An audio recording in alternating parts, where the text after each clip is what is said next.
presentaciones el enlace para que os podáis inscribir a los otros dos talleres. Y el 15 de diciembre tendremos un seminario muy importante o muy interesante, por lo menos lo que nos parece a nosotros como expertos en comercio internacional, que es los elementos principales de un plan de negocio internacional. Yo creo que esto es una cosa que tampoco se suele hacer habitualmente y lo hemos introducido en el programa porque consideramos que os puede aportar mucho.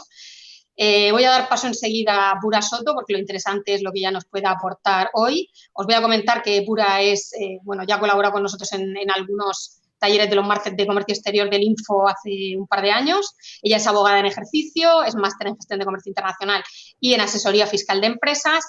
Es directora de un máster de comercio internacional y de un curso especialista en comercio internacional en la Escuela de Negocios de la Cámara de Valencia. También colabora con la Cámara de Valencia y con otras entidades públicas y privadas. Además, es consultora del ICEX y desarrolla su actividad profesional dentro de la consultoría estratégica para la consolidación de empresas en el área jurídico-fiscal.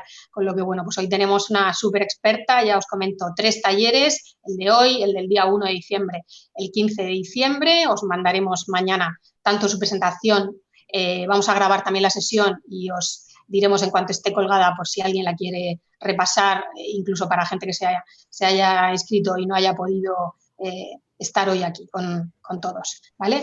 Bueno, doy paso a Pura. Pura, cuando quieras. Muchas gracias por estar con nosotros. Muchas gracias, María Jesús, y muchas gracias al Instituto de Fomento de la Región de Murcia por haberme invitado a daros esta clase o este webinar, porque realmente ya os daréis cuenta que no soy muy profesora, realmente yo lo que vengo aquí a contar es mi experiencia, lo que me pasa en ese mundo de internacionalización, porque aunque María Jesús os ha dado pues, una visión de lo que es mi trayectoria profesional, realmente aquí lo importante es que he estado muchos años con la maletita viajando, negociando, con diferentes clientes, encontrándome con situaciones muy complejas, hasta el punto de que, claro, lo que yo al final acabo exponiendo son las bofetadas realmente que me he dado yo para que vosotros pues aprendáis de los errores que he cometido yo y de alguna manera pues bueno, os pueda servir la experiencia. Os voy a compartir mi pantalla para que podáis ver un poco cuál es el recorrido que vamos a seguir en esta sesión. Me vais a disculpar que me haya pasado desde el minuto 0 a tutearos, pero lo hago un poquito a conciencia. ¿Por qué? Porque me encantaría estar con vosotros, estar ahí en Murcia y volver a tener un poco la calidez de una sala y de veros las caras. De esta manera, pues bueno, es todo como un poquito más frío, un poquito más impersonal. Yo voy a intentar que la charla sea lo más dinámica que pueda ser, pero obviamente nos tenemos que adaptar. Esto es un sistema tecnológico, sois 100 o 122, o, bueno, cada vez va incrementando el número de las personas que se están incorporando a esta sesión, así que me he permitido la licencia de tutearos, disculpadme si a alguno le molesta. Además, por lo que he podido ver por el perfil que me ha pasado María Jesús, la verdad es que cuesta determinar cómo sois, porque aquí hay empresarios, hay consultores, hay asesores, hay también alumnos. En principio es un grupo amplio y es un grupo pues, dispar, ¿de acuerdo? Pues mirad, vamos a estar hora y media, realmente 1 hora y cuarto. Os voy a explicar lo que son los Incoterms 2020. Creo que la mayoría de vosotros venís a actualización, con lo cual daré una repasadita rápida a qué son los Incoterms a nivel global, pero me voy a centrar fundamentalmente en las muy pocas, ya os adelanto, variaciones que ha habido respecto a los Incoterms 2020. Perdón, 2010. Y luego veremos también lo que es la operativa documental de la exportación, que curiosamente es una de las cosas que se aprende y con facilidad, pero sin embargo genera más tensión en la empresa, en el sentido de, ostras, ¿qué es esto de la factura pro forma? ¿Qué es esto el crédito documentario? ¿Qué es esto del packing list? Bueno, pues vamos a verlo, o el BL, por lo menos en aquellos documentos que son los más frecuentemente utilizados en el comercio internacional, ¿de acuerdo? Pues bien, como os digo, 1 hora y cuarto, 1 hora 50 aproximadamente de exposición, luego me abro el chat y contesto a las preguntas. Me encantaría que pudiéramos estar interactuando a lo largo de la charla para que esto no se haga pues, tan pesadito, pero obviamente con un grupo tan amplio ralentizaríamos mucho el ritmo y creo que al final no iba a ser excesivamente operativo, ¿de acuerdo? Así que lo vamos a hacer así. En los últimos 10 minutos, si queréis, yo me conecto, abro el chat y empezamos a mirar las preguntas y las respondo en el momento, ¿de acuerdo? De todas maneras, al final de la sesión también os dejaré en el propio chat mi correo electrónico. Cualquier duda que tengáis, pues me la ponéis por correo electrónico y la respondo. En el asunto ponerme que habéis participado en esta sesión y así yo pues me tomo interés porque recibo muchos correos electrónicos a lo largo de la semana. Muy bien, pues vamos a ello. Creo que podéis ver mi cursor, creo que podéis ver mi pantalla, ¿verdad? ¿Vale? Pues vamos a ello. Fijaros, este es el recorrido que vamos a hacer en la sesión de hoy. Como os digo, primero vamos a ver qué es esto de los Incoterms, la utilidad, las novedades del 2020 y luego la operativa documental, pero teniendo en cuenta que en el comercio internacional hay muchos contratos entrelazados. Tenemos contrato de transporte y seguro, tenemos contratos de comprador, de vendedor, agencia, distribuidores, dropshippers, marketplaces. Por supuesto, tenemos a la hacienda tributaria detrás, tenemos a aduanas, tenemos un montón de certificados dependiendo de si hay acuerdos bilaterales o no. Entonces, lo que vamos a hacer es una repasadita rápida de aquella operativa documental que sí o sí nos va a aparecer en cualquier operación de exportación, pero siempre teniendo en cuenta que no podemos acotar el círculo, que son muchos más documentos de los que vamos a ver aquí.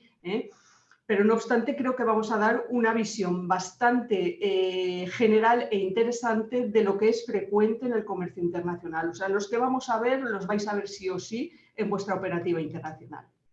Bien, pues fijaros, empezamos por los Incoterms.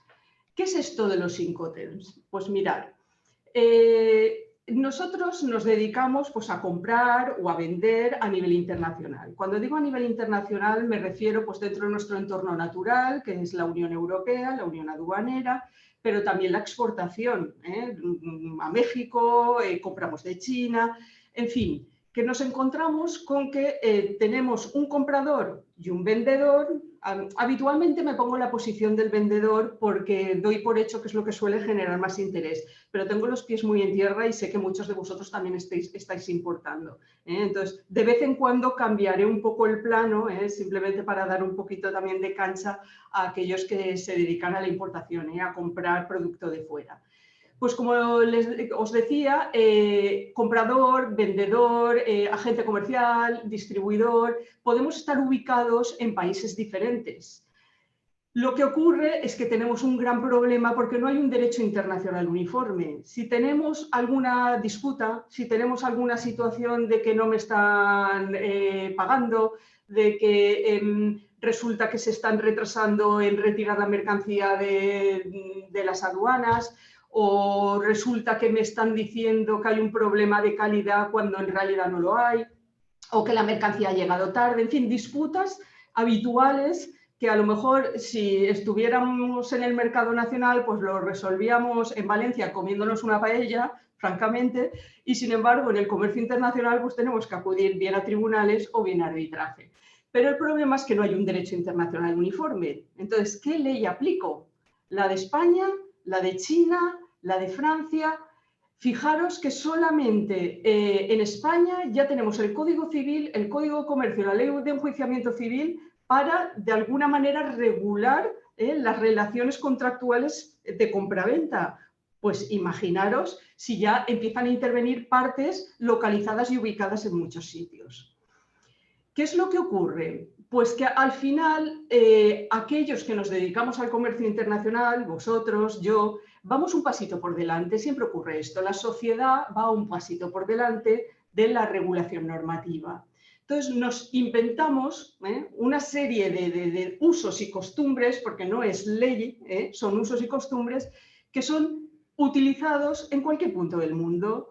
Uno de ellos es los Incoterms, pero también podría ser la legislación asociada al arbitraje o podría ser también las reglas que se utilizan en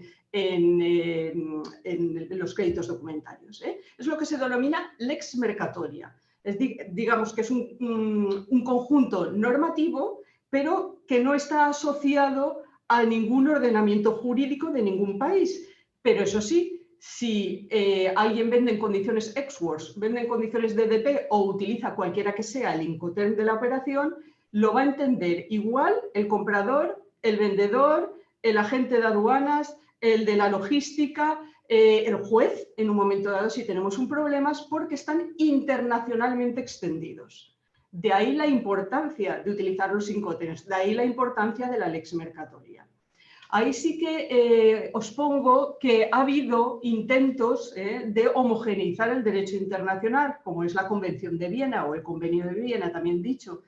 Pero también es cierto que el Convenio de Viena o la Convención de Viena es completamente supletorio.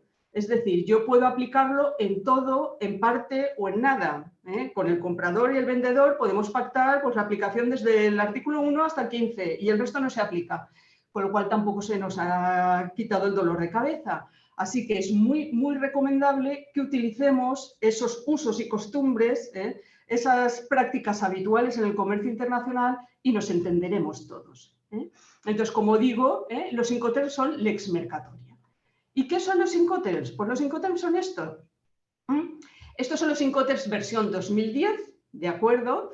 Que han evolucionado en muy poquitos cambios, y ahora estamos ya en la última versión, que son los Incoterms 2020, ¿de acuerdo? Simplemente quería que vierais la slide anterior para que veáis que en mayo del año 2019, del año pasado, se nos avanzó que iba a haber una barbaridad de cambios con los Incoterms. Algunos se caían, otros aparecían, otros se modificaban, unos se dividían en dos y al final se ha quedado en unos cambios muy, muy sencillitos. Esto es un pequeño guiño para aquellos que venís simplemente a actualizaros en materia de Incoterms. ¿De acuerdo?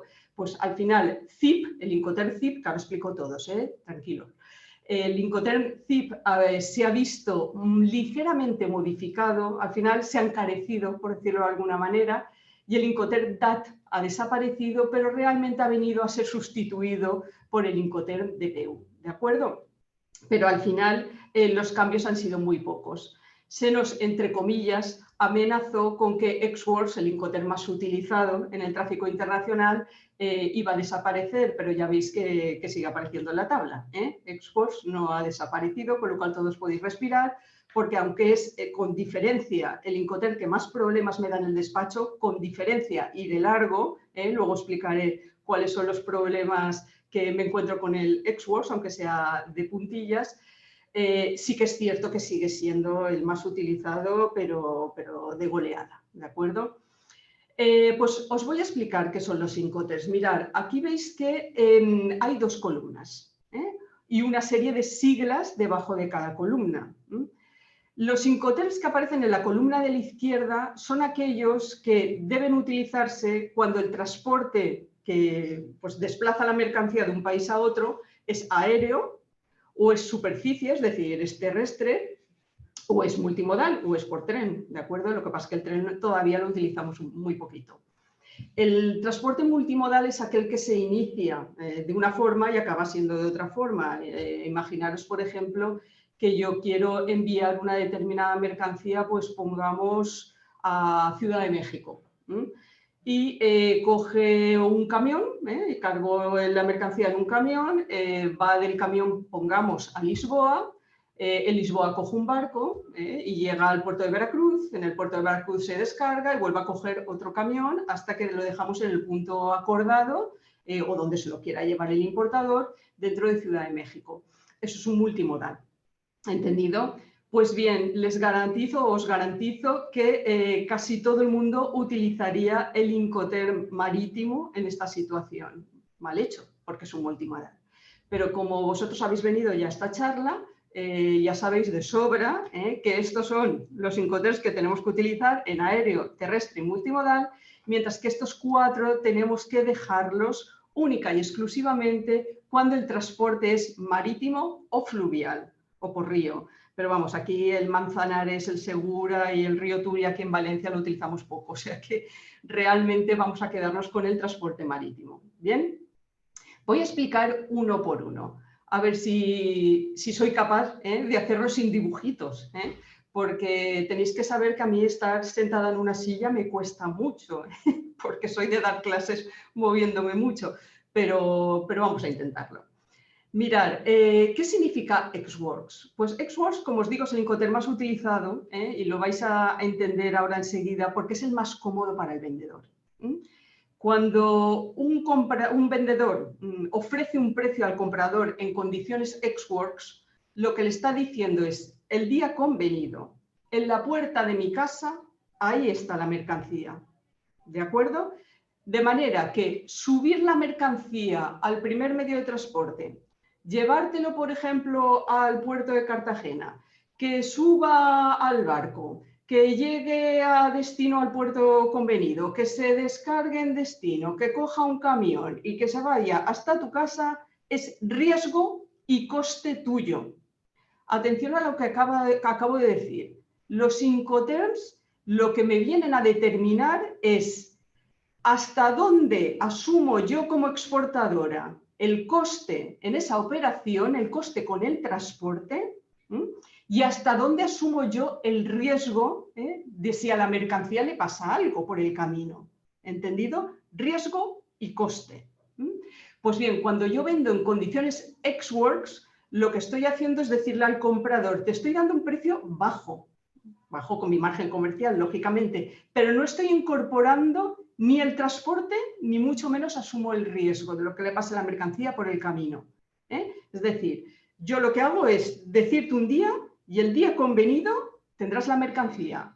Ahora bien, si lo que yo estoy vendiendo es, no sé, cristalería, por poner un ejemplo así un poquito curioso, y subiendo ese palet con mi cristalería, subiéndolo al primer medio de transporte, que habitualmente es un camión, porque claro, viene a mi casa, y yo normalmente no tengo en un puerto, salvo que sea una zona de actividades logísticas, no tengo en el puerto la fábrica. Pues bien, si subiéndolo al primer medio de transporte, zasca, se rompe y se cae y estoy vendiendo añicos, yo, como vendedora, tengo derecho a cobrar esa mercancía si es que no me la ha pagado por anticipado, porque yo cumplí con el contrato de compra-venta. El día convenido en la puerta de mi casa estaba allí preparada, ¿sí o no? Sí, pues la carga ya era cosa del importador. ¿Entendido? Bien, Xworks, Valencia, Xworks, Murcia. Fijaros, todos los Incoterms, estas tres siglas, van acompañadas a la derecha del nombre de una ciudad. La Cámara de Comercio Internacional de París nos dice, por favor, abundar un poquito más. No pongáis solamente la ciudad porque puede haber confusiones. Por ejemplo, en mi caso, como os digo, yo soy de Valencia. Valencia hay muchas, hasta en Venezuela hay un Valencia. Entonces solemos poner Valencia, Spain. Pero si seguimos las indicaciones de la Cámara de Comercio Internacional de París, que es quien realmente ha inventado los Incoterms, nos pide que por favor pongamos la calle, que pongamos la ubicación exacta donde se deja la mercancía o donde asume el vendedor su coste con el transporte.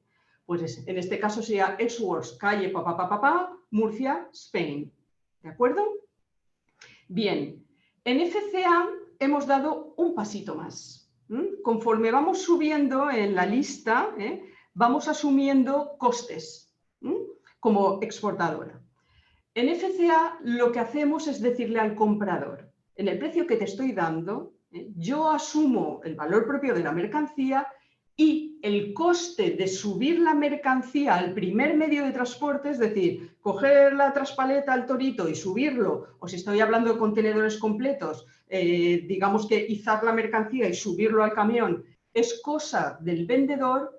Al tiempo que asumo el riesgo hasta que te dejo la mercancía perfectamente cargada en el primer medio de transporte, ¿de acuerdo? Y algo más, despacho la mercancía a la exportación. Es decir, si yo vendo en condiciones FCA Murcia, y bueno, un almacén logístico, bla, bla, bla, en Murcia, Spain, ¿de acuerdo? Por abreviar voy a decir nada más la ciudad. Lo que le estoy diciendo es, el día convenido te dejo la mercancía subida y despachada a la exportación si es que va a Estados Unidos o si es que va a Rusia. Ya sabéis que la Unión Aduanera, dentro de lo que es el territorio de la Unión Aduanera, no tenemos que hacer trámites de exportación, no tenemos que conseguir el DUA, que es uno de los documentos que vamos a ver a lo largo de la clase de hoy. Bien, CPT. En CPT damos un paso más, pero atentos, un truquito. Los Incoterms que empiezan por C se llamen CPT, CIP o se llamen CCR, CIP, CIF cuando hablamos de marítimo, tienen una peculiaridad y es la siguiente. Yo ofrezco un precio CPT. No tienen que tomar nota de todo lo que digo porque detrás vienen las slides en las que explico todo esto por escrito, pero es para que no estéis leyendo constantemente lo que estoy diciendo. En CPT lo que estoy diciendo, lo que se está diciendo el vendedor es: yo dejo la mercancía en la frontera, eso sí, sin despachar las aduanas de importación. Es decir, yo asumo el coste hasta que dejo la mercancía en Veracruz, por ejemplo. Ahora bien, mi riesgo no acaba en Veracruz. El hecho de que yo pague el flete hasta Veracruz no significa que asuma yo el riesgo de lo que le pase la mercancía hasta Veracruz. Mi riesgo acaba como en FCA, en origen, cuando he subido la mercancía al primer medio de transporte, que suele ser, como digo, un camión. Fijaros que he puesto un ejemplo en el que el transporte principal es marítimo y he utilizado un Incoterm multimodal. Ojo. Imaginemos que yo vendo mercancía por aéreo a Dubái, a Emiratos Árabes Unidos, en condiciones CPT. Bien, pues ¿qué ocurrirá? Que yo asumo el coste del avión, el flete del avión hasta Dubái. Ahora bien, mi riesgo acaba en origen, cuando lo he subido al primer medio de transporte. ¿Qué he pactado que el primer medio de transporte era un aeropuerto? De acuerdo, pues asumiré con mis propios medios el transporte hasta el aeropuerto. ¿Entendido? Pero ahí acabará mi riesgo. El coste sí, el coste será hasta el final. Incoterms que empiezan por C, acuérdense de eso. Acordaros, no me acabo de acostumbrar. Acordaros de eso. En origen dejo el riesgo, pero pago el flete hasta destino. Luego tenemos CIP. Perdón, ya hablamos de CPT, Moscú, CPT, Veracruz o CPT, Dubái. Ya estoy poniendo al lado la ciudad en donde acaba mi coste como vendedora con el transporte. ¿De acuerdo? En CIP, de nuevo, hablamos de CIP Moscú, CIP Veracruz, CIP Dubái. ¿Qué significa CIP? Lo mismo que CPT, exactamente lo mismo, pero me aparece una I y la I significa insurance, ¿de acuerdo? Entonces, la diferencia entre CPT y CIP es la I, es el insurance, es el seguro. ¿Qué significa? Pues que yo, como vendedora, siempre me estoy poniendo en el plano del vendedor, yo como vendedora asumo el riesgo hasta que dejo la mercancía subida al primer medio de transporte, ¿de acuerdo? Pago el flete del avión, en este caso, hasta Dubái. Ahora bien, he contratado un seguro, que lo pago yo como vendedora, pago yo la prima del seguro. Pero ¿quién es el beneficiario? El beneficiario es aquel que asume el riesgo, o sea, el comprador. ¿Entendido? Es decir, yo no asumo el riesgo, sí pago el coste hasta destino, contrato un seguro, pero el beneficiario es quien asume el riesgo, el comprador. Obviamente yo tonta no soy y conforme voy asumiendo costes, voy subiendo el precio. El precio ex-works es más barato que el precio CIP. ¿Entendido? Porque lleva muchas más otras variables de riesgo y de coste. Bien, pues ahí está la diferencia. Si yo, por ejemplo, vendo en condiciones CIP y la mercancía acaba, pues pongamos, en tierra, voy a poner un ejemplo real, una empresa que vende aceite. Vende aceite en condiciones CIP París. Cuando llega a la frontera de San Charles, pues abren el camión y empiezan a derramar el aceite por el suelo, ¿de acuerdo? Y ella ha vendido en condiciones CIP. ¿Quién asumía el riesgo? La compradora, independientemente de que la empresa española sí que pagaba el transporte, en este caso hasta París. pero es que la empresa española ha pagado, ha contratado y ha pagado el transporte hasta París. O sea, digamos que la empresa española ha cumplido, ¿entendido? Se ha producido un evento, se ha producido un riesgo por el camino. ¿Quién asumía ese riesgo? El comprador. Ahora bien, el comprador tiene un seguro que ha contratado el propio vendedor, ¿entendido? Con lo cual, bueno, pues que se vaya a Mafre, que se vaya a Allianz, que se vaya a la compañía aseguradora que corresponda e intentar resarcirse precisamente por esta incidencia que ha ocurrido por el camino. A ver, respecto a aquellos que vienen a actualizarse, aquí hay una de las diferencias entre los Incoterms 2010 y los Incoterms 2020. En CIP, igual que en CIF, nos pedían un seguro como vendedores, que el beneficiario, repito, era el comprador, pero lo contratábamos nosotros, los vendedores. Bien, ¿qué hacíamos nosotros? Coger el seguro que me cubría el riesgo mínimo. ¿Por qué? Porque es más barato. Digamos que las compañías aseguradoras en el comercio internacional se rigen por las cláusulas que determina el Institute Cargo Clauses. Y hay Institute Cargo Clauses A, B y C, A, B y C. Cogíamos la cláusula número C, que era la del riesgo más baratito.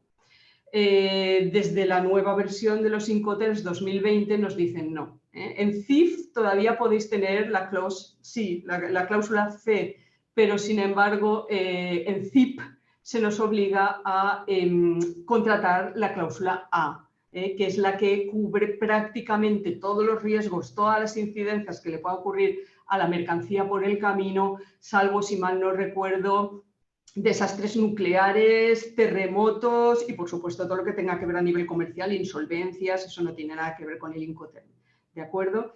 Entonces, nos obliga a contratar un precio un poquito más caro de prima, simplemente es eso. Pero a la postre todo sigue igual. DAP, ¿qué significa DAP?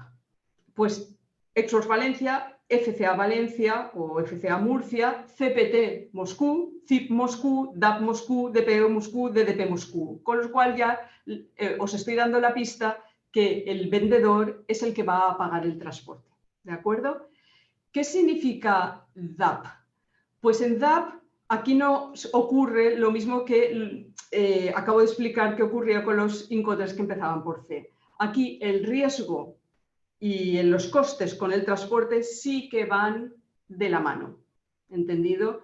Entonces, con el Incoterm DAP, lo que el vendedor está diciendo es DAP, por ejemplo, Veracruz o DAP Moscú.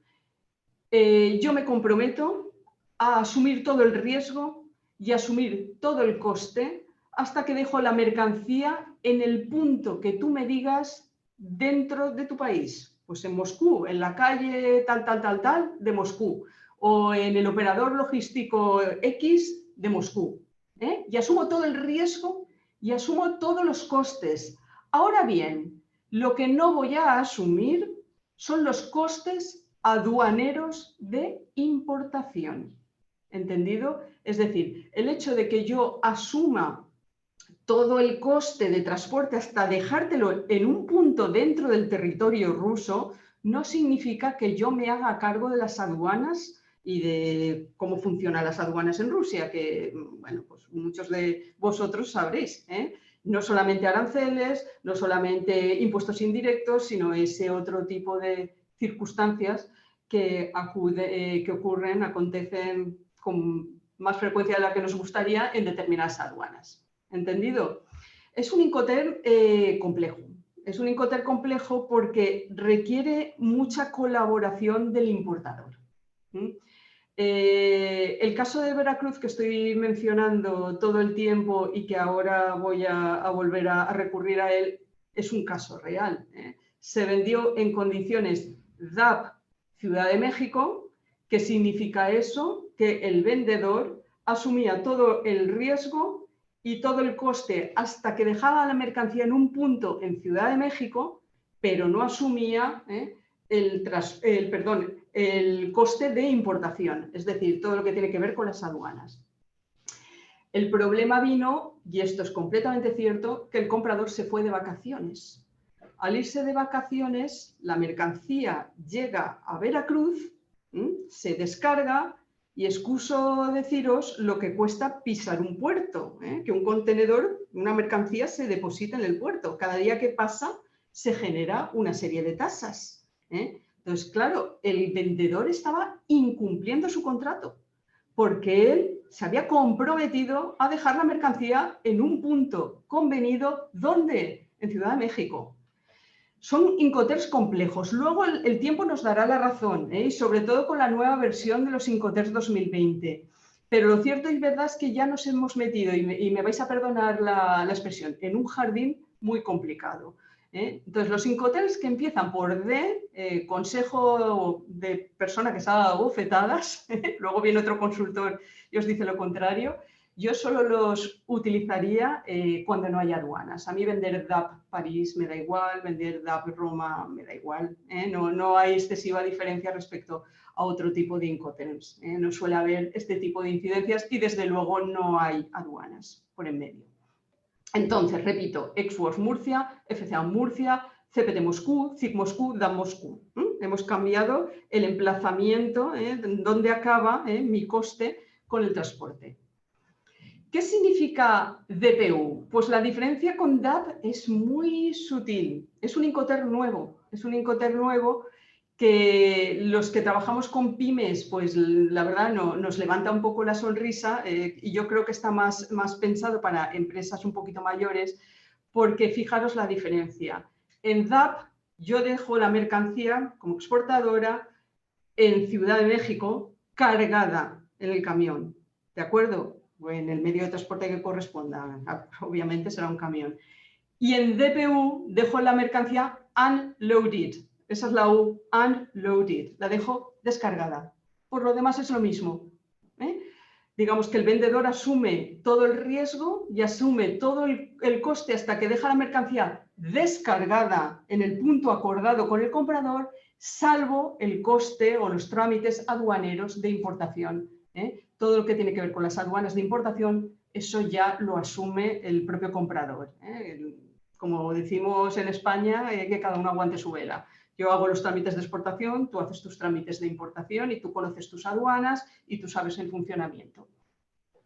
Y DDP es el Incoterm en el que el vendedor asume más riesgos y más costes, porque al final DDP es que te lo dejo limpio de polvo y paja donde tú me digas. Es decir, asumo todo el coste de transporte, asumo todo el riesgo de lo que le pase la mercancía y dentro del coste asumo también el despacho aduanero de importación, todo lo que tiene que ver con la importación. Hemos dado un paso más. Sí que es curioso que en DDP lo que no se ha contemplado en los Incoterms de la ICC es quién descarga la mercancía. Habrá que determinarlo. Si en DDP la mercancía se deja cargada o se deja descargada. ¿Quién asume esa descarga? Pero a la postre, lo que es la operativa de grupaje que utilizamos fundamentalmente en la pyme, que a ver, enviamos contenedores completos, obviamente, claro que lo hacemos, pero también hacemos muchos palets, 3, 4, 5 palets. La descarga tampoco es algo que suponga un coste elevadísimo. De hecho, tanto en la carga, incluso vendiendo Ex-Works, participa el vendedor, todo el mundo participa cargando la mercancía, esto es así, pues lo mismo ocurre en la importación, que el propio importador, el propio comprador es quien asume todos los costes de descarga. Pero, repito, DDP no suele, o la Cámara de Comercio Internacional de París no indica quién se hace cargo. Dice que es recomendable que se indique quién se hace cargo de la descarga. Bien, esto en cuanto a los Incoterms que son utilizados generalmente, aéreo, superficie multimodal, y son los más frecuentes o deberían ser los más frecuentes, porque los Incoterms no los utilizamos muy hasta allá, todo hay que decirlo. Espero que después de esta charla afinemos un poco más. Luego tenemos los Incoterms, como os digo, de la columna de la derecha, que son los Incoterms marítimos. FAS es un Incoterm que, bueno, tampoco es tan frecuente. Se utiliza, pero no lo veo tanto. En FAS lo que viene a decir el vendedor es en el precio que te he ofertado, asumo el coste y asumo el riesgo hasta que te dejo la mercancía al costado del buque. Es decir, todo lo que es el transporte interno desde la casa, digamos, desde la industria, en fin, desde la empresa del vendedor, hasta dejarlo al costado del buque que va a salir con destino a tu casa, importador, ese coste lo asumo yo, incluido el despacho aduanero de exportación. Obviamente, obtengo el DUA, ¿de acuerdo? Asumo el riesgo si es que lo hubiera, no habrá muchos, pero bueno, puede caerle un rayo, puede ocurrir mil cosas. Hasta que dejo la mercancía al costado del buque. Ahora bien, cargar la mercancía, subirla a bordo del buque, que el barco se vaya hasta tu país, que se descargue la mercancía, bla, bla, bla, aduanas, llegue a destino, eso es asunto ya del importador. Por eso hablamos de FAS Cartagena, FAS Valencia, FAS Alicante. ¿Bien? En FOB, este Incoterm es muy utilizado, hemos dado un paso más. En FOB lo que dice el vendedor es: asumo todo el riesgo, asumo todo el coste, hasta que te dejo la mercancía cargada a bordo del buque en origen, en el puerto de origen. De nuevo volvemos a FOB, Puerto de Alicante, por ejemplo. ¿De acuerdo? Y todo lo que le pase a partir de ahí a la mercancía y todos los costes asociados a la operación a partir de ese momento son asunto del comprador. Bien, si os fijáis, FOB se parece muchísimo a FCA, solo que FCA es en transporte aéreo, superficie multimodal, mientras que FOB es en marítimo. Pero prácticamente son equiparables. CFR se parece mucho a CPT y CIF se parece mucho a CIF. ¿Qué significa CFR? Yo como vendedora asumo el flete hasta que te dejo la mercancía en el puerto de destino. ¿De acuerdo? Asumo el flete hasta allí. Pero mi coste, mi riesgo, Incoterm, que empieza por C, acaba en origen, como en FOB. Una vez la mercancía se ha subido al barco, se ha dejado on board, que es la OB, free on board, el riesgo te lo acabo de transmitir, independientemente de que pague el flete hasta el puerto de destino. ¿Entendido? Si la mercancía acaba flotando en el mar, ¿tendré derecho a cobrar? Sí, tendré derecho a cobrar porque mi riesgo acababa on board. ¿Entendido? Pago el flete, pero no asumo el riesgo. CFR, de nuevo, pues Veracruz, o New Jersey, vamos a cambiar el ejemplo. Y CIF, lo mismo que CFR, CIF New Jersey, pero me aparece la I, me aparece el insurance. Es decir, yo como vendedora me comprometo a dejarte la mercancía on board. A partir de ahí te transmito el riesgo. Ahora bien, yo pago el flete hasta New Jersey. Si la mercancía acaba flotando en el mar, el hecho de que yo pague el flete no significa que asuma el riesgo. El riesgo se me quedó en origen y tendré derecho a cobrar, o si he pagado por anticipado o he cobrado por anticipado, pues no te devuelvo el dinero. A ver, los Incoterms no es el último de nuestros problemas, pero si no lo utilizamos o no los utilizamos, es cuando tenemos un problema de verdad, porque no sabemos cómo hemos vendido CPT, DAP, FOB, o sea, a qué Incoterm o cuáles son los términos a los que hemos sometido esta operación de compra-venta. Pero, lógicamente, ocurren circunstancias que los Incoterms no acaban de resolver al 100%. Pero, repito, si no utilizamos los Incoterms es cuando tenemos un problema. Os voy a contar un ejemplo. Mirad, unos chicos, voy a cambiar al plano importadores, unos chicos que realizan su primera operación de importación, ¿entendido? Se traen bicicletas y, lógicamente, como no puede ser de otra manera, se las traen de China. ¿Qué es lo que ocurre? Pues que compran en condiciones, si mal no recuerdo, CFR, Puerto de Valencia. ¿Bien? ¿Qué significa esto? Cambiemos el plano, me estoy poniendo ahora como importadora. ¿Qué significa? Pues cuando compras en condiciones CFR, Puerto de Valencia, el vendedor asume el coste del flete hasta que llega al puerto de Valencia, muy interesante, al tiempo que el riesgo, sin embargo, se lo ha dejado en origen, se lo ha dejado en este caso en Nimbo. ¿De acuerdo? Esa mercancía se ha perdido. No sabemos dónde están las bicicletas, no sabemos. Los contenedores tienen un GPS, pero no se localiza, no hay trazabilidad del GPS, la mercancía se ha perdido. Bien, prevemos que está en Israel porque hacía escalas el barco por diferentes puntos. Y Israel era uno de los puntos, pero no deja de ser una elucubración. Pues tenemos muchos problemas para saber dónde están esas bicicletas. ¿Por qué? Porque se pagó por anticipado y, lógicamente, el vendedor colabora lo que quiere colaborar, porque realmente ya ha cobrado y el riesgo lo había transmitido ya a estos pobres chicos que estaban comprando bicicletas.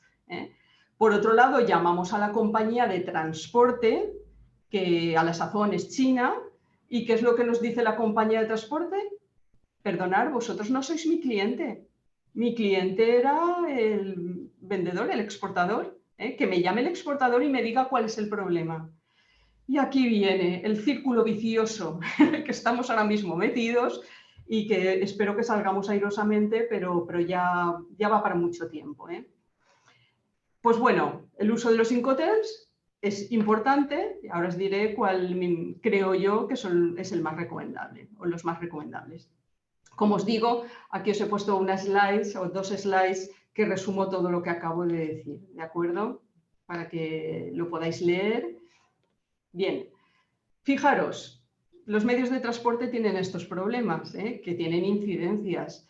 Si yo, por ejemplo, pienso que esto es el aeropuerto de Barajas y yo he vendido en condiciones, pongamos, DDP, y he vendido, voy a ponerme muy trágica, libros y mis cenizas están aquí, ¿tendré derecho a cobrar esa mercancía o no tendré derecho a cobrar esa mercancía? Pues si esto es el aeropuerto de, ¿cuál he dicho? Creo que de Madrid, de Barajas. Si esto es el aeropuerto de Barajas y yo vendía en condiciones DDP, aún no había transmitido el riesgo. No había transmitido el riesgo.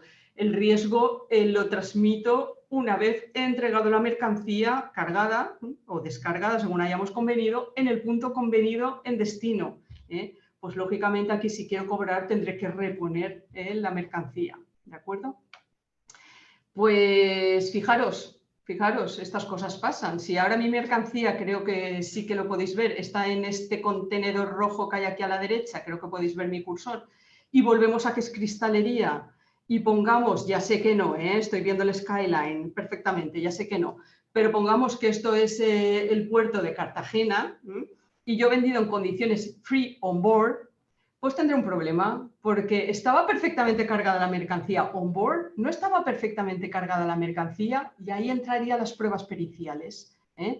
He puesto esta fotografía porque me resulta curiosa, porque se ve perfectamente aquí los amarres, y el riesgo, la transmisión del riesgo de vendedor a comprador, según las pruebas periciales que estoy viendo yo, se determina cuando se levantan las amarras, o los amarres, perdonad a aquellos que seáis del mundo náutico. En el momento que se levantan los amarres, ya se ha transmitido el riesgo. Entonces, en este caso, como todavía estaba aquí el barco amarrado, es muy probable que no consideraran que esto está bien cargado y, aún habiendo vendido FOB, tuviera problemas para el cobro. Bueno, no voy a poner muchos más accidentes, pero imaginaros que, no sé, yo vendo ordenadores, están aquí y está de camino a New Jersey, que se va, hasta que se fue. Y los ordenadores están ahora mismo aquí. Pues volvemos a lo de siempre. Si yo he vendido en condiciones FOB, por ejemplo, ¿tendré derecho a cobrar? Sí, ahora sí. Obviamente, ahora no hay amarres, perdonad. La mercancía ha sufrido una incidencia por el camino. Es más, si yo vendo en condiciones CIF, tendré derecho a cobrar, si es que no he cobrado por anticipado, que es muy frecuente también en el comercio internacional, pues también, porque el hecho de que yo pagara el flete, recordar, Incoterm que empieza por C, no significa que asumiera el riesgo. Mi riesgo se acabó como en FOB en origen, con lo cual esta mercancía también la podría cobrar. ¿Bien? Y bueno, no voy a poner muchos más accidentes porque creo que todo el mundo puede imaginarse que cualquier medio de transporte tiene accidentes. De hecho, esto es muy cerquita de mi casa. aunque no hay que irse muy lejos, quiero decir, esto lo vemos todos los fines de semana en alguna cuneta, y el Incoterm será una prueba muy, muy determinante para dirimir quién asumía el riesgo de lo que le pasa a la mercancía por el camino. ¿Entendido? Pues bien, hasta aquí los Incoterms. ¿Dudas que podáis tener? Lo vemos ahora enseguida en el chat. Si me preguntáis qué Incoterm me gusta a mí más o me gusta menos, no tengo respuesta, pero os voy a decir los que más problemas me dan. No tengo respuesta porque esto entra dentro de la negociación. En ocasiones el vendedor consigue fletes más convenientes, en el sentido de que va al transitario y resulta que el transitario se le ha quedado unos determinados metros cúbicos dentro de un contenedor y le viene de lujo al transitario, que a su vez ha contratado con las empresas navieras o según el medio de transporte que estemos utilizando, las empresas de transporte, y en ese caso el vendedor consigue un flete muy bueno. Entonces vendemos con Incoterms que incluyen el flete, por ejemplo. En ocasiones es al revés. Es el comprador que cuando le damos los dos precios, el FOB y el CIF, dice, madre mía, yo puedo conseguir fletes mejores. Digamos que el Incoterm es una parte sustancial y muy determinante de la negociación entre vendedor y comprador. Por eso no podemos decir que hay Incoterms mejores o peores. Pero sí que es cierto que yo siempre digo que vende CIF y compra FOB, como truquito, o sea, vende con C y compra con F. ¿Por qué? Pues por un tema única y exclusivamente fiscal, que si venís a la próxima jornada, pues lo podréis ver y os lo explicaré con más detalle, o si el medio de pago es crédito documentario, que ahora os explicaré muy por encima lo que es, porque tiene relación con todos estos documentos que a la postre tenemos que presentarlos en el banco en muchas ocasiones para poder cobrar. ¿De acuerdo? ¿Qué ocurre con el Incoterm Ex-Works? Con el Incoterm Ex-Works el vendedor no despacha la mercancía en las aduanas, no las despacha. Con el Incoterm Ex-Works el vendedor no tiene el documento de transporte. O puede tenerlo si va directamente, pues por ejemplo, de Murcia a París, puede tener ese documento de transporte, pero puede no tenerlo, porque a veces el comprador me compra a mí y va comprando en diferentes puntos. Compra en Murcia y de camino compra en Valencia, y luego compra en Tarragona y luego compra en Barcelona, y al final el documento de transporte puede ser simplemente uno para todo el envío. ¿Entendido? Entonces, a veces, cuando vendemos en Ex-Works, muchas veces no tenemos ni el documento de exportación de salida de la mercancía fuera de la Unión Aduanera, si es que se va fuera, si es exportación, o el documento de transporte, o las dos cosas. El documento de transporte es importante en intracomunitario. Con lo cual yo le envío la factura sin IVA y tengo un problema de justificación después, porque no tengo el documento de transporte. ¿De acuerdo? O no tengo el despacho de aduanero de exportación. Y ahí empieza a complicarse las cosas. En el momento que yo vendo con Incoterm con F, bueno, pues ya puede que tenga estas dos cosas. ¿De acuerdo? Lo mismo ocurre con el medio de pago, con el crédito documentario. Algo que me va a pedir sí o sí, y lo vamos a ver enseguida, es precisamente que le presente el documento de transporte. Si yo no pago el transporte, lo tendré, como digo, o a lo mejor no lo tendré. No, es posible que no cobre un crédito documentario porque me falta un papelito. Entonces, Ex-Works no es un Incoterm que sea interesante cuando la forma de pago es crédito documentario, que ahora enseguida vemos lo que es. Para al final es presentar una serie de papeles al banco, uno de los cuales es el documento de transporte, y en función de si están bien presentados, cobraré o no cobraré. ¿De acuerdo? Entonces, yo siempre digo eso, vende CIF, o sea, controla tú el transporte, ¿de acuerdo? Y compra FOB, controla tú el transporte, ¿de acuerdo? Al final me gusta controlar el transporte. Si estos chicos que compraron las bicicletas hubieran controlado el transporte, tendrían una comunicación mucho más fluida con la compañía de transporte, sencillamente porque igual ni les pagaban hasta no localizar el propio contenedor, con lo cual la compañía de transporte más interés se tomaría. No sé si ha quedado lo suficientemente claro, pero luego enseguida lo vemos en el chat, con las dudas que podáis tener. Bueno, pues bebo un poquito de agua y seguimos con la operativa documental. Mirar, la operativa documental nos encontramos con documentos de transporte, con documentos de seguro, con documentos comerciales, con documentos fiscales, certificados, con documentos de todos los colores. Bien, los más importantes son indudablemente los documentos comerciales. ¿Por qué? Porque son los que tenéis que preparar vosotros, si sois empresarios. Los documentos de transporte y seguro me ayudan, los documentos fiscales, eso también lo tengo que preparar yo, ojo, eso también tenía que haberlo dicho, los documentos administrativos también y los certificados me ayudan otros a prepararlos, ¿de acuerdo? Pero vamos a ver, aunque sea, proyectar, que veáis los documentos más frecuentes de transporte y seguro. Mirad, por un lado tenemos el manifiesto de carga. Es posible que el manifiesto de carga no lo veáis, pero también es cierto que en ocasiones pues sí que hace falta que tengáis constancia de ello. Manifiesto de carga al final es toda la relación de toda la carga que lleva un determinado transporte marítimo o aéreo. Esto se hace pues, un poco también para evitar contrabandos. Digamos que las aduanas tienen que saber todo lo que se carga en el medio de transporte. Bien, ¿esto quién lo hace? El armador, el propietario del barco. ¿Qué es la declaración sumaria? Pues la declaración sumaria es precisamente lo que me interesa para estos chicos de las bicicletas. El barco, el medio de transporte, bueno, marítimo o aéreo, va pisando diferentes puertos y aeropuertos y va descargándose mercancía. Pues esa mercancía que se descarga viene generada con una declaración sumaria. En el puerto de Veracruz pues se descarga una mercancía y luego sigue y a lo mejor se va a Puerto Colón, a Panamá y se descarga mercancía y de ahí va a New Jersey y se descarga mercancía. Pongamos, pues en cada uno de esos puertos se va generando una declaración sumaria por la mercancía descargada. Claro, si yo sé las declaraciones sumarias, yo sé dónde puede haberse quedado ese contenedor con las bicicletas, ¿de acuerdo? ¿Qué es el conocimiento de embarque marítimo? El BL.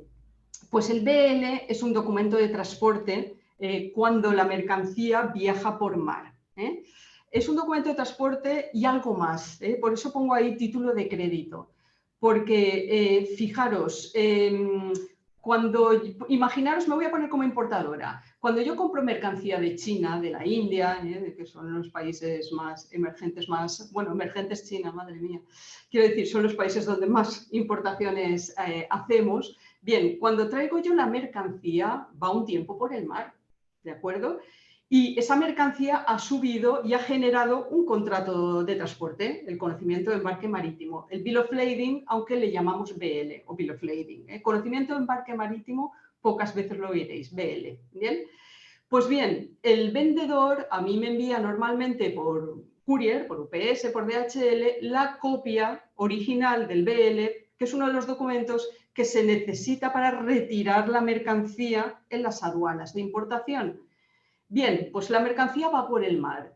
Si yo el BL lo endoso, lo firmo y lo sello por detrás y se lo transmito, pues por ejemplo, a María Jesús Cachorro, le acabo de vender la mercancía. María Jesús puede retirar la mercancía en las aduanas. ¿Entendido? Ahora María Jesús, y la mercancía por el mar, se lo endosa a Chelo Martínez. Bueno, pues Chelo Martínez es la última propietaria. ¿Entendido? Por eso se habla de título de crédito, porque se va endosando el BL y se va produciendo compradores sucesivos y la mercancía por el camino.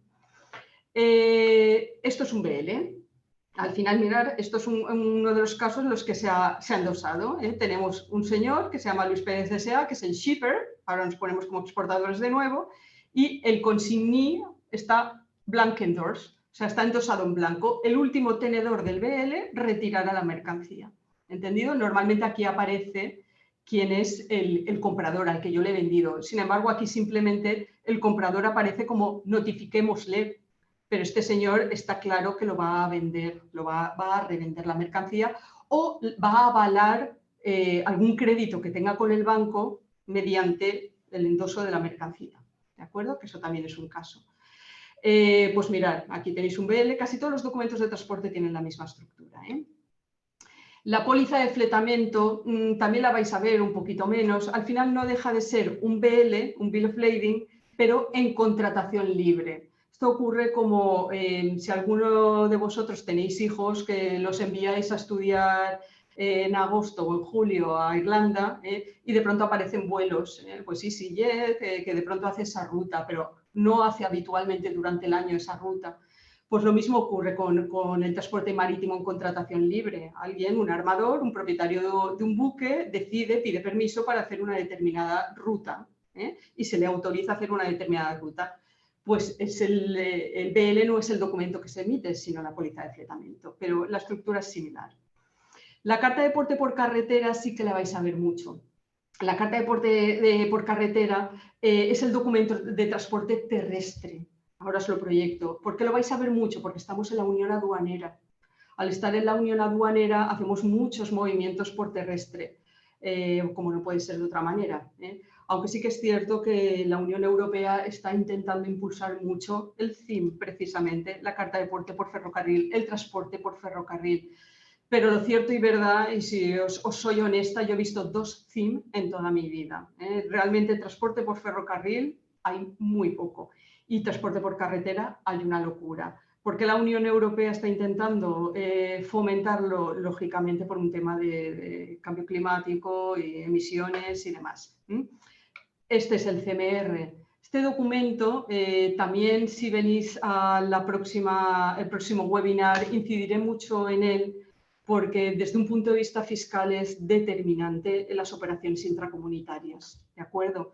Entonces, vosotros tener la precaución de que vuestro nombre aparezca aquí, ¿bien? Y que se vea claramente que la mercancía sale fuera, en este caso de los Pirineos, con destino a otro punto de la Unión Aduanera.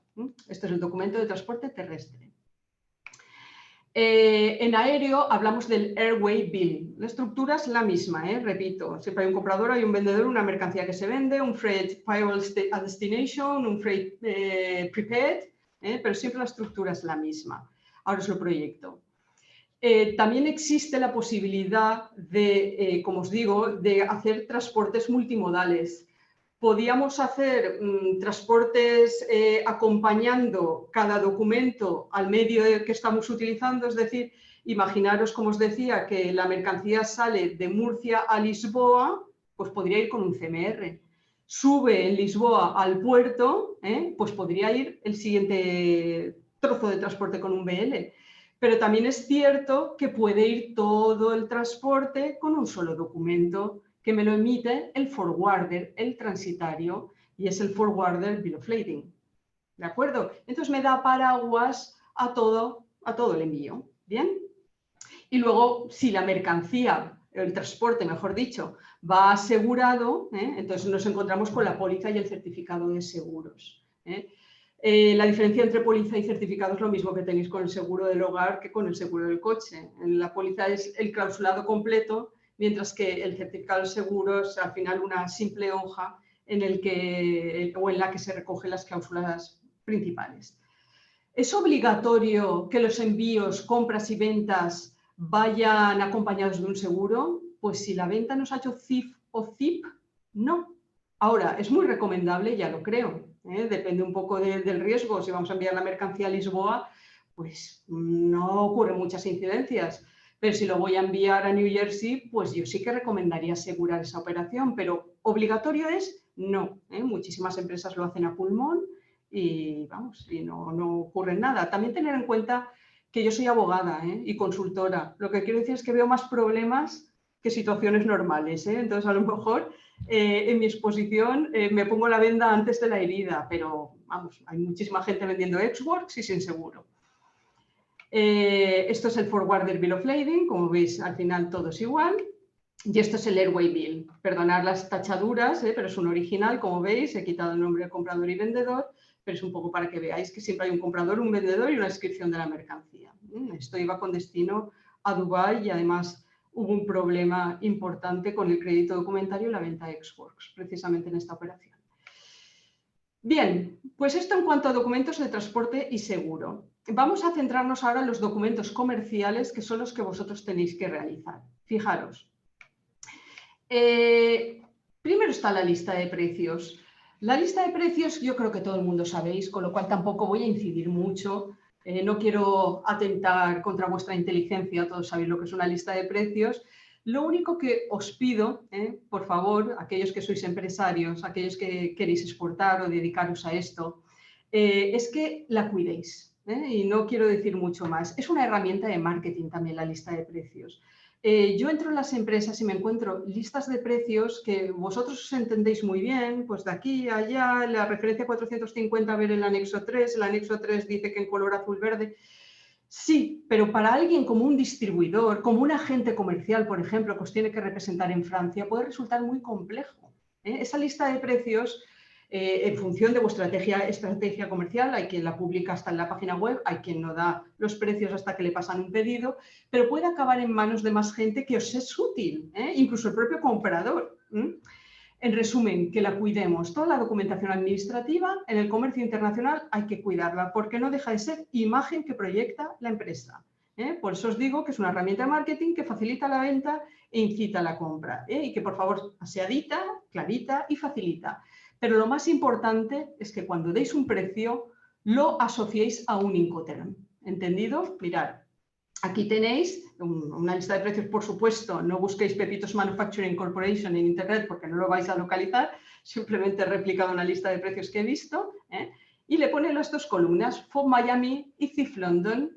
¿De qué depende el FOB Miami y el CIF London? Pues bueno, está ofertando con seguro y flete en esta columna y FOB Miami simplemente con el transporte hasta Miami. Mirad que este Pepitos está en Miami, con lo cual es FOB origen, y simplemente pone los precios con el transporte incluido y hasta dejarlo on board. Mientras que en CIF los precios son más caros, lo veis aquí, está incluyendo un seguro y un flete, aunque el riesgo, repito, se quedaba en origen. ¿Con qué fin? Pues con que el comprador mire y diga, pues mira, me interesa CIF. No, yo consigo mejor precio porque casi prefiero FOB que yo miro el flete por mi cuenta. Bueno, pues son las listas de precios que habitualmente se llevan pues, a una feria comercial, por ejemplo. Bien, la factura pro forma. La factura pro forma sí que es un documento que para nosotros a lo mejor no es especialmente importante como exportadores, pero para el comprador sí que lo es. ¿Por qué? Porque, fijaros, la factura pro forma ya no es una lista de precio general. El comprador ya me ha dicho, quiero comprarte esto, esto y esto, cotízamelo. Y al final la factura pro forma es como un presupuesto que yo le ofrezco al comprador.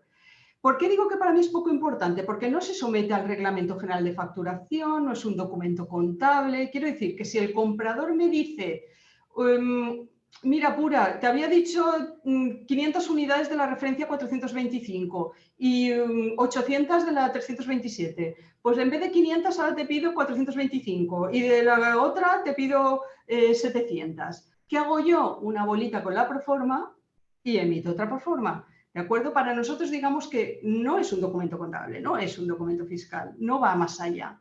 Sin embargo, para el comprador sí que es importante. Por eso os pido también que la cuidéis, porque para el comprador, además de saber lo que está comprando, le sirve pues, para sacar la licencia de importación. En muchos países comprar un determinado producto, por ejemplo vino, requiere que el comprador obtenga una licencia para comprar vino. ¿Cómo obtiene esa licencia? Con mi factura pro forma. Se va a las autoridades y lo pide. De la misma forma, si tiene que comprar divisa, ¿cómo justifica a dónde se va esa divisa? Con la factura pro forma. Un moscovita que quiere pagar en euros, me quiere pagar a mí en euros, que soy la vendedora, se va a su banco con la factura pro forma y dice, mira, quiero estos euros, este va a ser el beneficiario, se van a ir a esto y voy a comprar esto. Y entonces ya de esa manera se les suministra, se les facilita esa divisa. Que nosotros en la Unión Aduanera tenemos las cosas muy fáciles, pero no en todos los países es así. Si me va a pagar con crédito documentario, exactamente lo mismo. Para proceder en el banco a la apertura del crédito documentario, ocurrirá lo mismo. O sea, el banco dirá, ¿quién es el beneficiario del crédito documentario? Pura Soto. ¿Qué le vas a comprar? Esta cantidad. ¿Cuáles van a ser las condiciones? Estas. Y todo eso viene dentro de una proforma. Fijaros, esto es una proforma. Misma estructura que una factura comercial. Aparece un vendedor, aparece un comprador, aparece lo que le estoy presupuestando y aparece aquí todas las condiciones de venta. Aparece el Incoterm, aparece la partida arancelaria, el peso, el cubicaje, pues todo lo que va asociado a esa operación. ¿Entendido? ¿Que luego cambia? Pues hago otra proforma. Las proformas, de hecho, no tienen ni por qué estar numeradas. Conviene que estén numeradas porque sí que es cierto que si no el comprador pues llegará un momento que me habrán pedido tantas facturas que yo ya no sabré por dónde estoy. ¿De acuerdo? Bien. La factura comercial sí que ya la tenemos que hacer fantásticamente bien porque esto ya sí que es un documento fiscal, esto sí que es un documento contable. Al final tiene las mismas estructuras que la factura pro forma, ¿de acuerdo? Pero siempre pido, fijaros, voy a proyectároslo, que vuestros programas informáticos os dejen un campo libre. ¿Veis este cuadrado de aquí de la izquierda? ¿Por qué? Porque si la forma de pago es el crédito documentario, se me va a pedir que ponga, que incorpore en la factura comercial una serie de cosas. Y si yo no pongo esas cosas, no voy a cobrar la mercancía. ¿Entendido? Entonces, es importante que me dejen un campo libre. Y no solamente cuando la forma de pago es el crédito documentario, sino cuando las aduanas del importador pide que en la factura aparezcan cosas. Fijaros, esto es una operación de exportación que realiza un madrileño con destino, no sé si lo veis bien, a Douala, Camerún. ¿Entendido? Y se emite esta factura. De manera previa al envío de la factura, ¿qué hemos hecho? Hemos linkado, hemos mirado los requisitos que las aduanas de Camerún van a pedir para que el importador despache la mercancía en su país. Y fijaros, ¿qué cosas me están pidiendo? Que la factura esté en inglés o French. Menos mal, la he emitido en inglés. Pero no acaba aquí. Está pidiendo una serie de cosas. Está pidiendo, por ejemplo, que aparezca el lugar y la fecha de emisión. Nosotros la fecha de emisión la ponemos, el lugar habitualmente no lo ponemos, no me lo pide mi reglamento de facturación. Que aparezca el país de origen, que aparecen las marcas, números, en fin, sobre los paquetes. Fijaros, yo estaba vendiendo DPU, ahora enseguida detrás, pues me pide que aparezca el valor CIF, que aparezca el valor FOB y que aparezcan los costes de flete. No contaba yo con ello. Voy para atrás, y fijaros, aquí pone el valor FOB, aparece el valor CIF, aparecen los costes de flete. ¿Por qué? Porque si no, el importador no podrá despachar la mercancía. ¿Entendido? Pero esto es Camerún, pero luego me voy a Arabia Saudita y me dice que tiene que estar en English or Arabic, menos mal, la tengo en inglés, pero también que esté certified by the Chamber of Commerce, o sea que tiene que estar certificado por la Cámara de Comercio o otra autoridad apropiada. Me voy, por ejemplo, a Marruecos y caramba, tiene que estar en francés o en árabe.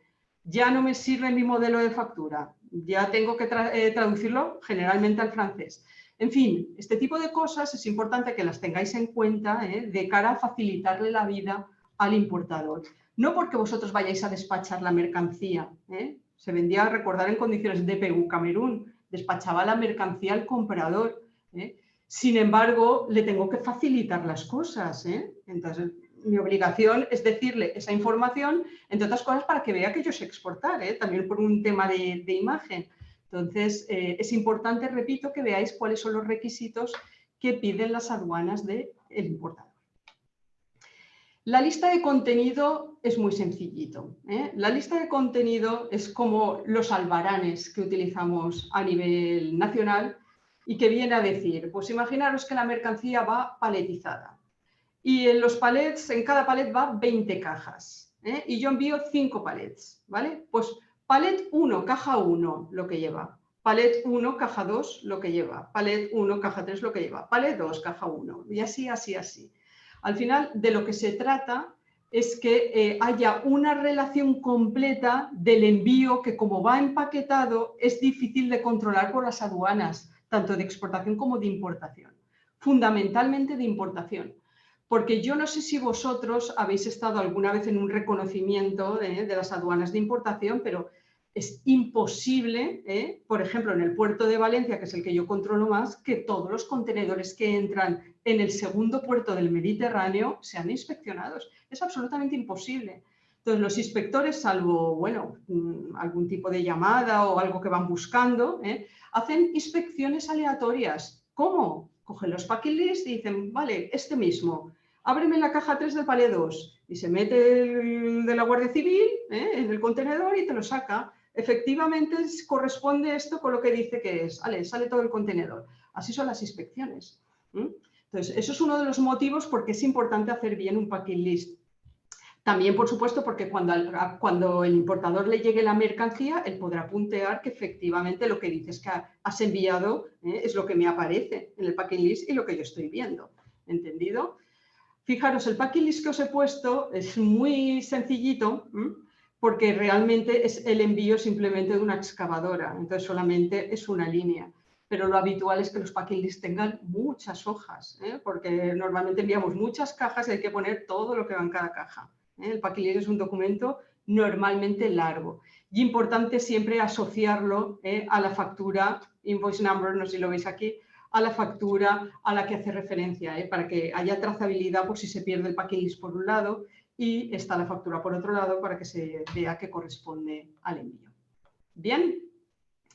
Pues mirad, esto es un crédito documentario. Un crédito documentario al final consiste rápidamente en que el exportador le envía la factura pro forma al importador, voy a decirlo de una manera muy general, el importador se va a su banco y le dice procede a la apertura de un crédito documentario que es esto es un crédito documentario, una serie de hojas, ¿de acuerdo? El banco suyo, el banco del importador, se lo envía a mi banco, ubicado en mi municipio, y mi banco me avisa de que ha llegado un crédito documentario. ¿Bien? ¿Y yo qué hago? Leerlo. Y fijaros, el crédito documentario me pide una serie de documentos. Aquí los tenéis, me está pidiendo 3 originales de la factura comercial firmada, me está pidiendo el bill of lading, me está pidiendo el packing list, me está pidiendo una serie de certificados. Yo se lo preparo todo y se lo preparo muy bien hecho y se lo doy a mi banco. Y si mi banco me ha confirmado el crédito documentario, que es lo más habitual, ve los documentos, dice está todo bien y me paga mi banco. Si por una de esas mi banco quiebra, me paga este banco. Y si este banco, por circunstancias, quiebra, ya sería mala suerte, me paga el importador.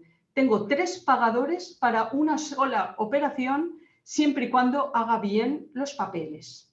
¿Entendido? Entonces, el crédito documentario a veces me dice, en la factura comercial, pues por ejemplo aquí, tienes que indicar el número de crédito documentario, pues lo tengo que hacer. A veces me dice, tiene que poner Made in Spain. Tiene que aparecer y me da una serie de detalles que tienen que aparecer en esos documentos comerciales. Yo lo preparo todo, se lo doy a mi banco y si es a la vista cobro, si es a 60 días cobro a 60 días o me anticipan la operación. Es un medio de pago tan seguro que lo habitual es que anticipen incluso los bancos el importe de la operación. Bien, pues vamos ya acabando los documentos fiscales y veremos los certificados más frecuentes. Mirad, aquí tenéis el DUA. Nosotros vamos a hacer un envío de mercancía afuera de la Unión Aduanera.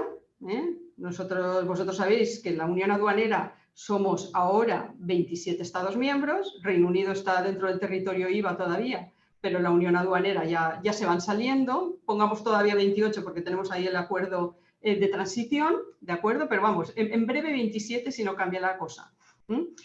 Cuando despachamos mercancía con destino, pongamos a los Estados Unidos, las aduanas de exportación me darán este papelito y yo apareceré aquí como expedidor y tendrá una firma digital desde las aduanas de exportación. Para yo poder, por ejemplo, facturar sin IVA, pues necesitaré este documento. Esto es el Intrastat. Esto no es un documento fiscal, es una declaración de movimientos intracomunitarios, movimientos de salida o movimientos de entrada de mercancía, pero siempre y cuando realicemos ventas intracomunitarias por un importe superior a 400.000 euros, mientras no superemos las ventas intracomunitarias por importe superior a 400.000 no tenemos que hacer el Intrastat. Ahora bien, si el año anterior o el año en curso superamos esa cantidad, mensualmente tenemos que hacer este papelito. Es muy facilito de hacer, es una relación de las facturas, Pero lo que nos piden es tanto los movimientos de salida como los movimientos de entrada, dentro de lo que es la Unión Aduanera. Y este es el cuaderno ATA, este es el documento que nos llevamos cuando vamos, por ejemplo, a una feria. Imaginaros que vosotros tenéis que exponer una determinada mercancía en Dubái, por seguir con el ejemplo. ¿Qué ocurre? Que se produce una exportación a la salida, una importación cuando llega a Dubái y luego una exportación en Dubái y una importación aquí con los consiguientes aranceles en los dos sitios. No. La mercancía puede ir acompañada de este documento que solicitamos a las cámaras de comercio de forma y manera que la mercancía sale de la Unión Aduanera, entra en el país sin aranceles, sale del país en el mismo estado, cuidado, no la vendáis, y entra aquí en el mismo estado, cuidado, no la vendáis. Y de esta manera, pues, se cierra el ciclo y no se va pagando aranceles, incluso IVA, en un país y en otro.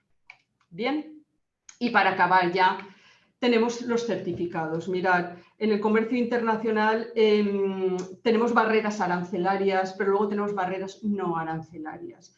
Cada país pide certificados de un color. Dependiendo del sector, os podéis encontrar que el importador, para poder retirar la mercancía, necesita un certificado sanitario, un certificado marcado C, un certificado veterinario. Hay muchísimos, la casuística es enorme. Obviamente lo que más os vais a ver son los certificados de origen. Estos son los certificados que determinan que una mercancía es originaria de España o de la Unión Aduanera. Podemos escoger el origen. Este es el que emite la Cámara de Comercio. Sirve cuando no hay acuerdos bilaterales, ¿de acuerdo? Este es el certificado, ahora nos ponemos como importadores, ¿de acuerdo?, con el que vendrá acompañada la mercancía de unos determinados países que se consideran muy pobres, es decir, la mercancía, por ejemplo, el café de Etiopía entra en España sin aranceles. ¿Por qué? Porque los países que nos denominamos de la OCDE, digamos los países ricos, queremos fomentar también la economía de los países, pues, de preferencias generalizadas se llaman, de los países un poquito más pobres. Este certificado lo emitiría, en todo caso, el Ministerio de Comercio del país de exportación, que son los países, como os digo, de preferencias generalizadas. Se llama Form A. Bien, ahora si viene con este certificado de la Cámara de Comercio de donde sea, pues de Camerún, por ejemplo, o de Nigeria, pasará con aranceles. Tiene que venir con este. Justificar el origen preferencial de la mercancía. Y este os lo vais a ver mucho, el Euro 1. Cuando la Unión Aduanera firma un convenio bilateral con un determinado país, es decir, la mercancía entra sin aranceles en México, y si la importo de México, originaria de México, ¿de acuerdo?, es decir, fabricada en México, entrará en la Unión Aduanera también sin aranceles, pero tiene que ir acompañado del Euro 1. Si va acompañado, voy para atrás de nuevo, de este certificado, yo vendo mercancía a México y acompaña a la mercancía este certificado, clavarán al pobre importador los aranceles, tiene que ir con este. Aunque también os digo que los certificados están un poco en peligro de extinción, porque cada vez hay más registros, el registro operador, el registro de operador de exportador autorizado, está también el REX, que se exige para un determinado grupo de países, con los cuales los certificados, dentro de lo que es la operativa documental, van poquito a poco cayendo en desuso, porque todos nos vamos haciendo REX o nos vamos haciendo exportadores autorizados, ¿de acuerdo? Pero todavía se ven mucho. Eso sí, si el valor de los envíos es inferior a 6.000 euros, no tienen por qué llevar el Euro 1, Eso también es importante que lo sepáis. Y bueno, preguntas que podáis tener. Voy a poner el chat y a ver, y voy contestando. A ver, la grabación de esta sesión también se va a compartir. Sí, se va a compartir. Esto podéis hablar con María Jesús. ¿No suelen tener póliza de seguro para la mercancía transportada a las mismas empresas de transporte? Esto lo pregunta Chechi, supongo que será por el apellido. Efectivamente, claro. Yo os estoy hablando del contrato de compraventa, entre vendedor y comprador, ¿De acuerdo? Entonces, os estoy intentando resolver el problema que acontecería entre el vendedor y comprador, pero obviamente quien asumiera el riesgo tendría, por supuesto, la posibilidad de ir contra la compañía de transportes si es que la compañía de transportes es la que ha provocado ese riesgo. ¿Entendido? O sea, yo os estoy hablando de la problemática entre el vendedor y comprador, pero el damnificado, por supuesto que podría ir contra la compañía de transportes. ¿De acuerdo?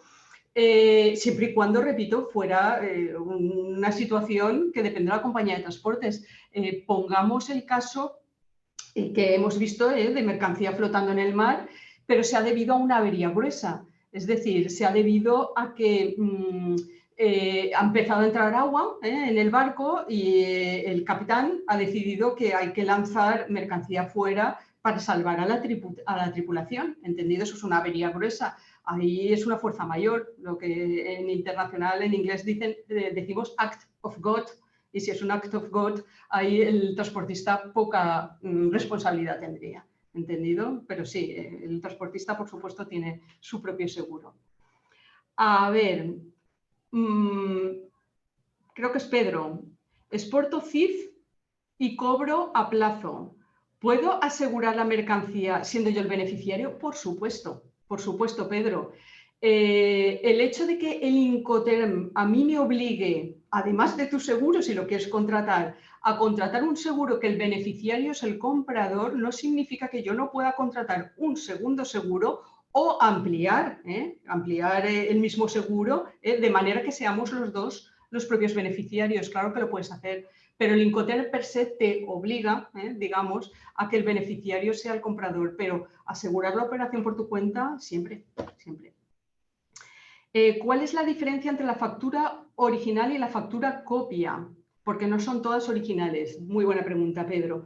Efectivamente, en el comercio internacional, para dar esa característica de originalidad a la factura, estamos haciendo los envíos con firma digital o con firma manual, estampillado en el propio documento.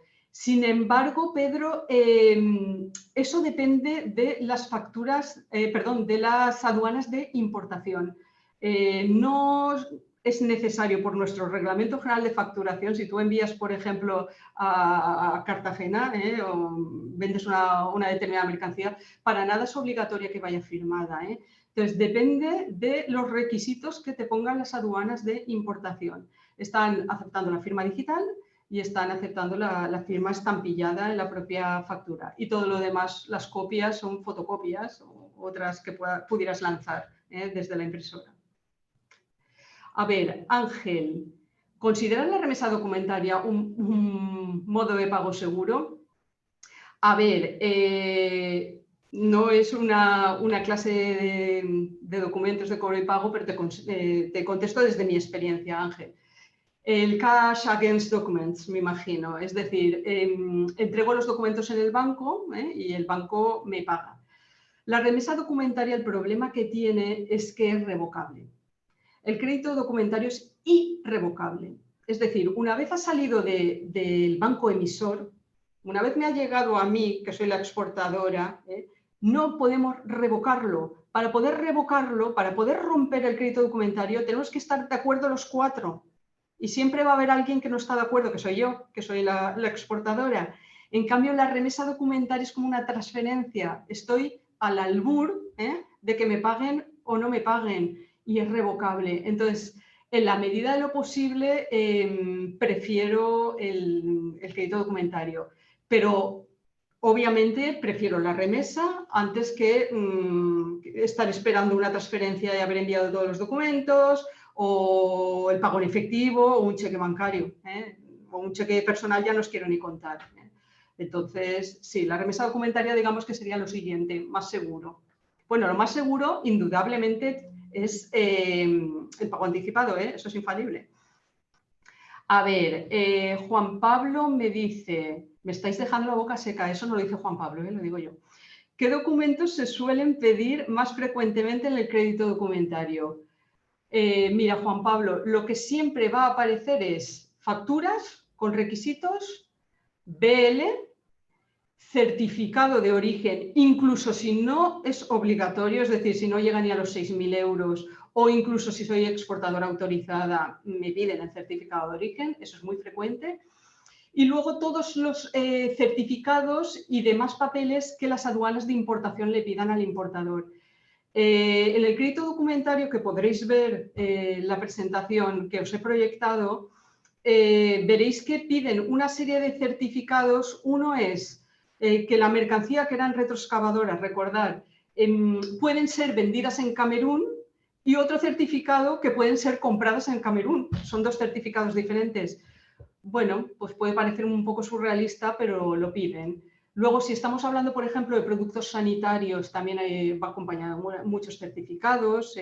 Si, por ejemplo, yo hago bolsos de piel y llevan una cinta de piel de cocodrilo, pues también me piden el certificado CITES, que viene a decir que esos cocodrilos han sido criados en cautividad y se pueden utilizar para la venta o la fabricación de bolsos.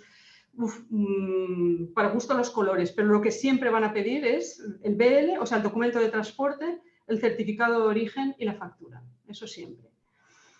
A ver, Ana me dice, para sustituir ex-works en exportaciones fuera de la UE, ¿se utiliza FCA? ¿Implica siempre despacho de aduanas? Siempre. La respuesta es rápida. Sí, en FCA tú despachas las aduanas. Ana Begoña me dice, ¿dónde se pueden ver los documentos que se necesita para un país? Pues mira, hay una página web interesantísima que os recomiendo incluso que os toméis vuestro tiempo y trasteéis por lo menos un par de horitas, que es tomad nota si queréis. Mirad, os lo pongo aquí. A ver si puedo escribiros yo en el chat. Market Access Database. Market Access Database. Esta es una página web de la Unión Europea muy actualizada, donde me dicen, fijaros, todos los aranceles que se aplican a mi producto en cualquier punto del mundo. Esto a lo mejor en la clase de fiscalidad que voy a impartir puede que abunde un poquito más en ello. También me dice todos los aranceles que aplicamos, la Unión Aduanera, a la importación de cualquier producto. Pero no solo eso, los papeles, papelitos y papelotes, requisitos, etiquetados y demás que tengo que cumplir para el envío de la mercancía en ese punto del mundo. Entonces, Market Access Database es una página web fantástica. A ver, hola, ¿se puede consultar en algún país, en algún lugar, qué países necesitan inspección certificado de calidad tipo SGS? Pues, Cristina, me remito a lo dicho a Ana Begoña. En el Market Access Database, por ejemplo. Yo suelo cruzar Market Access Database con las propias aduanas del país de destino. Pero así todo el Market Access Database nunca me ha fallado. Hasta la fecha nunca me ha fallado, está 100% actualizado. A ver, Pedro. Intrastat, exporta a Europa más de 400.000 euros. Uy, Pedro, a Europa vendemos y compramos. O si quieres ya decirlo súper bien, hacemos entregas intracomunitarias y adquisiciones intracomunitarias. Exportar e importar, aunque todo el mundo lo decimos, a nivel convencional, lo utilizamos para fuera de la Unión Aduanera, ¿vale? Exporta, bueno, entregamos a Europa más de 400.000 euros y ahora vendo también online al consumidor final por 50 euros. ¿Tengo que recoger también en Intrastat esta operación? ¿La venta al consumidor final? No.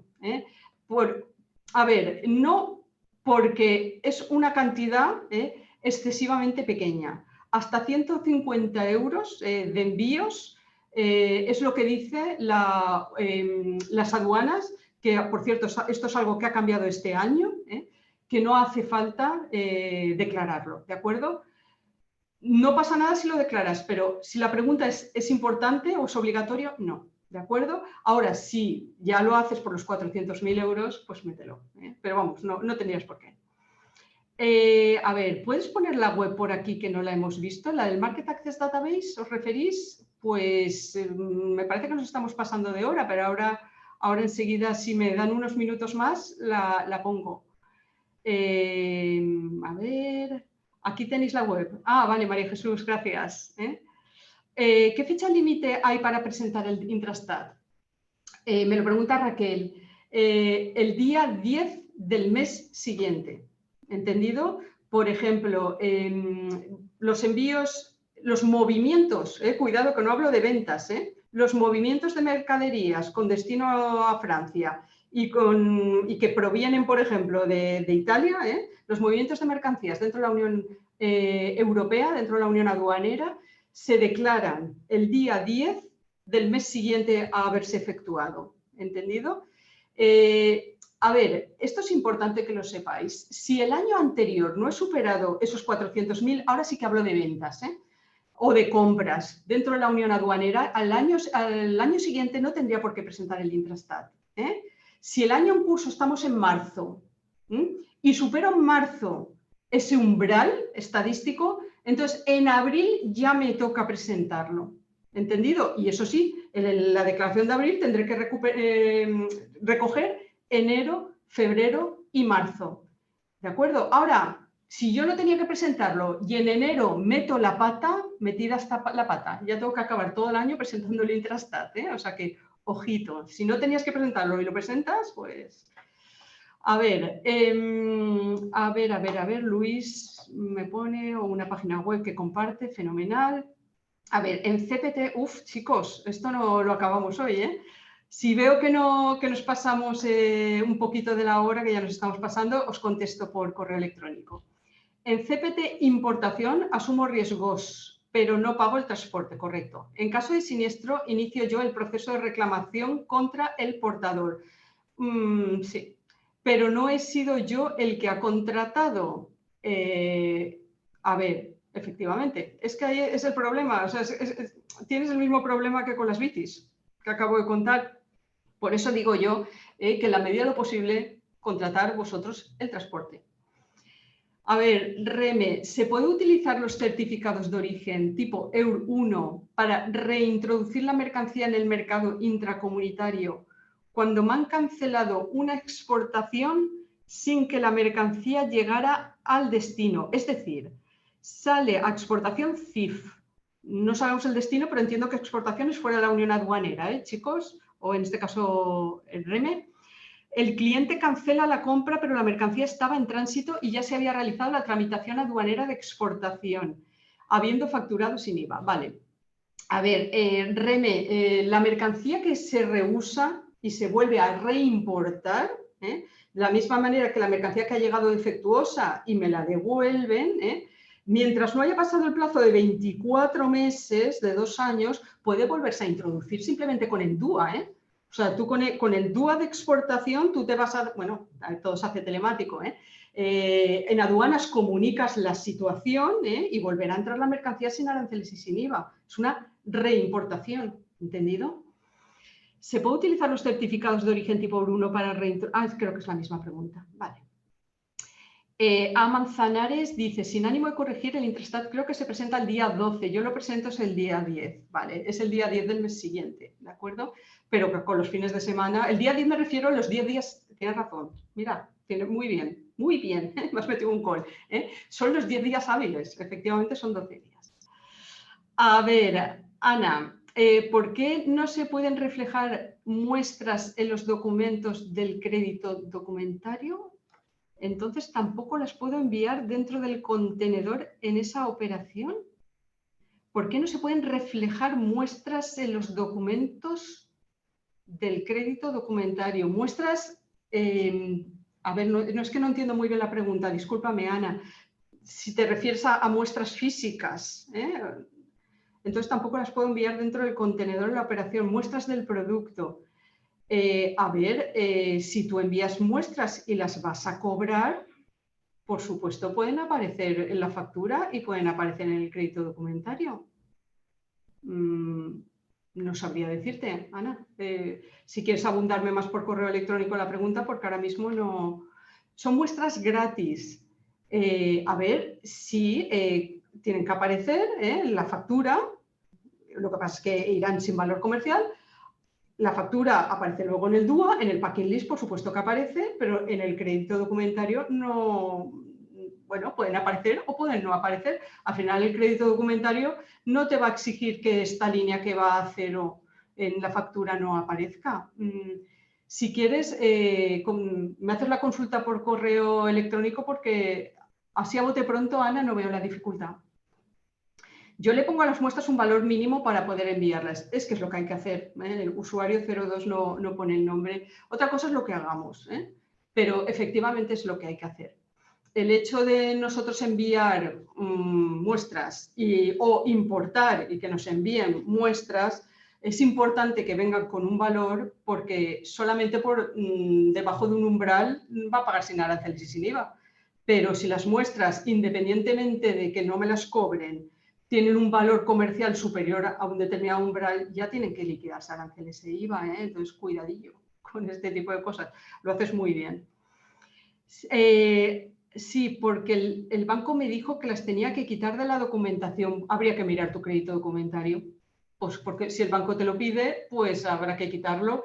Pero me resulta un poquito peculiar, ¿eh? De todas maneras, Ana, me ofrezco a que me pases el crédito documentario y mirarlo, ¿eh? A ver, pero muchas veces he enviado muestras con envíos comerciales y jamás en la vida lo he quitado, ¿eh? Pero bueno, habría que mirarlo, ¿eh? Aquí quien manda es el crédito documentario, indudablemente. ¿Más dudas que podáis tener? ¿No? De todas maneras, chaparrón, ¿eh? Chaparrón. Cualquier cosa que queráis, a vuestra disposición. Mil gracias por haber atendido. Sé que ha sido a lo mejor una jornada un poquito densa. Espero que de todas maneras que haya sido útil. Y repito, me podéis contactar cuando queráis, como queráis. Así es. Pues nada, muchas gracias, Pura. Muchas gracias a todos los que habéis estado atendiendo. Hemos llegado a 90 personas conectadas, lo que es un gran éxito. Y desde el Info, pues yo convoco a todo el mundo al siguiente taller sobre el IVA, como hemos comentado, del próximo día 1 y también al del 15 de diciembre. Muchas gracias a todos. Hasta luego.